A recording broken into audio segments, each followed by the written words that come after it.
তো এই মুহূর্তে দাঁড়িয়ে আমাদের যারা নিন্দুকেরা রয়েছেন, বিশেষত যারা বাংলাদেশ থেকে আমাদেরকে দেখেন, অনেক অনেক হেড কমেন্ট করেন, তারাও ভাবছেন যে আজ তাক বাংলার হঠাৎ কি হলো, আজ তাক বাংলা হয়তো দিবা স্বপ্ন দেখছে। আপনাদেরকে এখানে একটু ছোট্ট করে বলে রাখি যে না, আমরা কোনো রকম কোনো দিবা স্বপ্ন দেখছি না। আর এই মুহূর্তে যে টাইটেল থাম্বনেলটা দেখছেন, এই যে কথাগুলো, এই কথাগুলো আজ তাক বাংলা বলছে না, এই কথাগুলো বলছে আমেরিকা। একটু অবাক হচ্ছেন তো শুনে? একদম আমেরিকা এই কথাগুলো বলছে। আমেরিকা একটি রিপোর্ট সামনে এনেছে, যেটা থ্রেট অ্যাসেসমেন্ট রিপোর্ট। সেই রিপোর্টে কিন্তু আমেরিকা এই বিষয়গুলোকে উল্লেখ করেছে। এইখানে আপনাদেরকে একটু বলি, এই যে থ্রেট কথাটা শুনলেই আমাদের তো মনে হয় যে গিয়ে হুমকি দেওয়ার একটা বিষয় চলে আসে।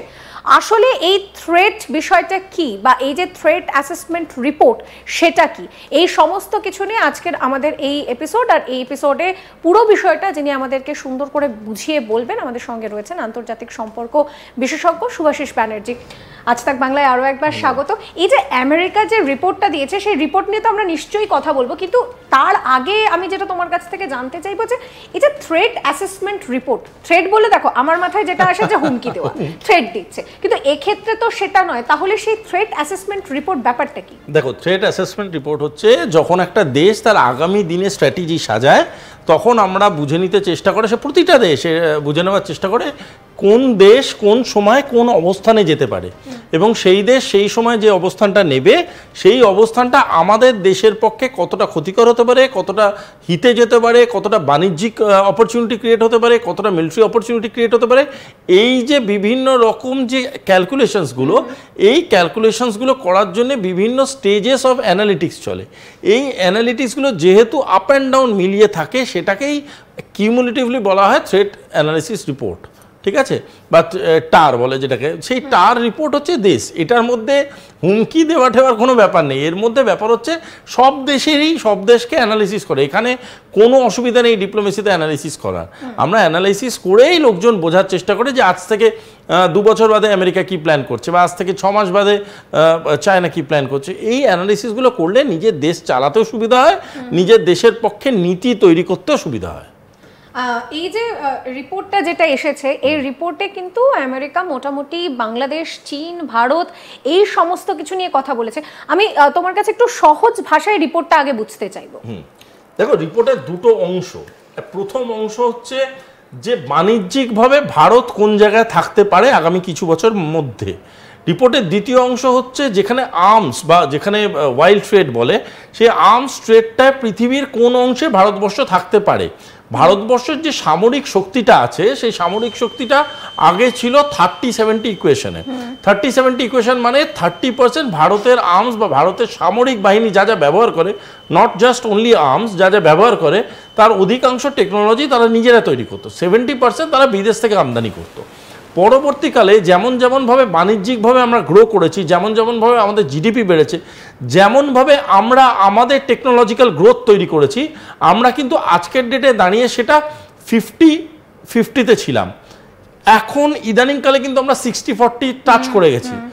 এবং এপিজে আবুল কালামের একটা বিখ্যাত স্টেটমেন্ট আছে যে ভারতবর্ষ যেদিন 70-30 পজিটিভ রেশিওতে চলে যাবে, মানে 70% আমরা তৈরি করব, 30% আমরা বাইরে থেকে আমদানি করব, সেদিন কিন্তু ভারতের ইকোনমি হবে প্রথম 3টি ইকোনমির মধ্যে একটা। এবং সেই ভারত তো সেই দিকেই এগোচ্ছে, সেই রাস্তাতেই এগোচ্ছে, অনেকটাই বেড়েছে। 4 নম্বরে এক দিস পয়েন্ট আমরা আছি, আমরা 3 নম্বরের ঘাড়ে নিঃশ্বাস ফেলছি। সুতরাং আমরা যেটা চাইবো আগামী দিনে যেভাবে আমরা জিনিসগুলো তৈরি করব, সেগুলো বাণিজ্যিকভাবে যেন আমাদের বেনিফিট করে। শুধু তাই নয়, এখানে এক্সপোর্টটা আমাদের কমছে, ইম্পোর্টটা আমাদের বাড়ছে। এবং আজকে এমন একটা জায়গায় আমরা দাঁড়িয়ে আছি, পৃথিবীর বৃহৎ বৃহৎ দেশ আমাদের থেকে বিভিন্ন রকম আর্মস, অ্যামিউনিশনস, টেকনোলজি কেনার চেষ্টা করছে। এমনি নরেন্দ্র মোদী তিনি যখন ক্ষমতায় এলেন, তিনি কিন্তু একটা জিনিস বলেছিলেন যে আমরা এই যে অস্ত্র শস্ত্র নিজেরা তৈরি করবো, মেক ইন ইন্ডিয়া যেটা ছিল, সেক্ষেত্রে দাঁড়িয়ে এখন আমরা যেটা দেখতে পাচ্ছি, মানে এখন যেটা দেখা যাচ্ছে যে রাশিয়ার উপরে সেই নির্ভরশীলতাটাও কিন্তু অনেকটা ভারতের কমে গিয়েছে। দেখো, রাশিয়ার সাথে নির্ভরশীলতা শুধুমাত্র আর্মস ট্রেডে তো নেই। রাশিয়ার সাথে নির্ভরশীলতা আমাদের মধ্যে শুধুমাত্র বাণিজ্য বা শুধুমাত্র আর্মস ট্রেড, এটাই আমাদের আর রাশিয়ার রিলেশনশিপ না। It goes wide quite deep and intense, যেখানে মানে আমরা রাশিয়াকে অনেকটাই এমন জায়গায় পাই যেখানে আমরা ডিপেন্ডেন্ট অ্যালাই হিসাবে রাশিয়াকে বহুভাবে তৈরি করতে পারি। যেরকম ধরো কোঅপারেটিভ ইন্ডেক্স যদি আমরা দেখি, ব্রিক্স যদি আমরা দেখি, রাশিয়া ইজ সামবাডি যার উপরে ভরসা করা যায়। এরকম ধরনের ইন্টারন্যাশনাল পাওয়ারফুল অ্যালাই যদি কারো থাকে, তার মানে ধরে নিতেই হবে ভারতবর্ষের সাথে রাশিয়ার যে সম্পর্কটা সেটা শুধুমাত্র একটা কি দুটো বিষয় কেন্দ্রিক নয়, it is much much wider than this. আমরা কালচারাল ডিপ্লোমেসি বলো, আমরা ওয়েলফেয়ারিয়ান ডিপ্লোমেসি বলো, আমরা এক্সচেঞ্জ বা কোঅপারেটিভ ডিপ্লোমেসি বলো, বা বিভিন্ন রকম কমিউনিকেশন সিস্টেম তৈরি করায় বলো, টেকনোলজিক্যালি বলো, রাশিয়া ইসরায়েল এরা হচ্ছে আমাদের প্রুভেন অ্যালাই, এবং সেটাকে নিয়েই আমরা কিন্তু আগামী দিনে এগিয়ে যেতে চাই। অ্যালাই মানে যার সাথে আমরা বিভিন্ন স্তরে আলোচনায় বসতে পারি, অ্যালাই মানে যার সাথে আমরা বিভিন্ন সম্পর্কে এগিয়ে নিয়ে যেতে পারি। দেয়ার মানে আবার প্রুভেন অ্যালাই, সেই বন্ধু হলো রাশিয়া বা ইসরায়েল।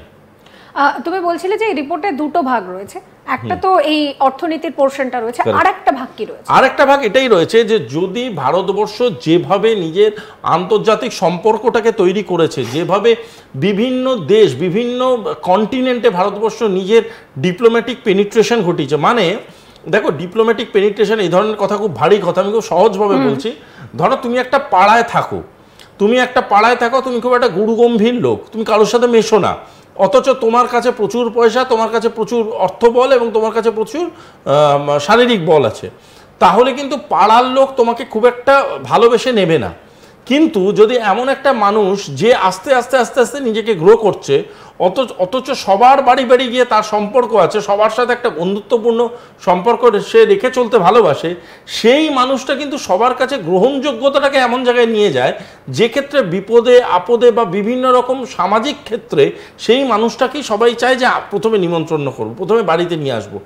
এই মানসিকতা বা এই কালচারাল ডিপ্লোমেসি বা এই এক্সিস্টেন্সিয়াল প্রেজেন্স ইন্ডিয়ার এত হাই লেভেলে আছে না, যেটা দেখে আমেরিকা ভয় পাচ্ছে, এবং আমেরিকা বুঝতে পারছে যে আজকে ভারতবর্ষ আফ্রিকায় যেখানে পেনিট্রেট করে গেছে, ভারতবর্ষ এশিয়ায় তো ইজ এ মাস্টার মাইন্ড, ইউরোপে বিভিন্ন দেশের সাথে যেভাবে ভারতবর্ষ সম্পর্ক আসছে, ভারতবর্ষের সোকল্ড এগেনস্ট লবি এটা তৈরি করাটা প্রায়শই অসম্ভব স্তরে চলে যাচ্ছে। কারণ ভারতবর্ষ কারোর সাথে কোনোদিন যুদ্ধ করেনি, ভারতবর্ষ কারোর সাথে কোনোদিন যেচে ঝামেলায় বা কনফ্লিক্টে জড়ায়নি, ভারতবর্ষ সবার বিপদের দিনে সব থেকে আগে পাশে দাঁড়িয়েছে। সেটা অন্য ব্যাপার যে তারা পরবর্তীকালে সেটা ভুলে গেছে, টার্কি ভুলে গিয়ে আজকে ভারতবর্ষের বিরোধিতা করছে, কোনো অসুবিধা নেই তাতে।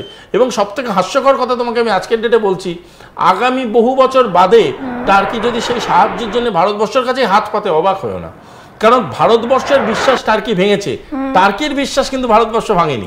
সুতরাং ভারতবর্ষ এমন একটা চরিত্র, মানে ভারত বলছে যে টার্কি যদি ভবিষ্যতে এসে সাহায্য চায় ভারত করবে কি করবে না সেটা সময় বলবে, সেটা আমি এখনই বলতে চাই না, কিন্তু সাহায্য ওরা চাইতে বাধ্য। তার কারণ হচ্ছে turkey has limitations in diplomacy, India doesn't have limitations. একটা জিনিস জানবে, যেমন খুব সহজ ভাষায় বলতে গেলে যেমন সঙ্গীত, যেমন খেলাধুলা,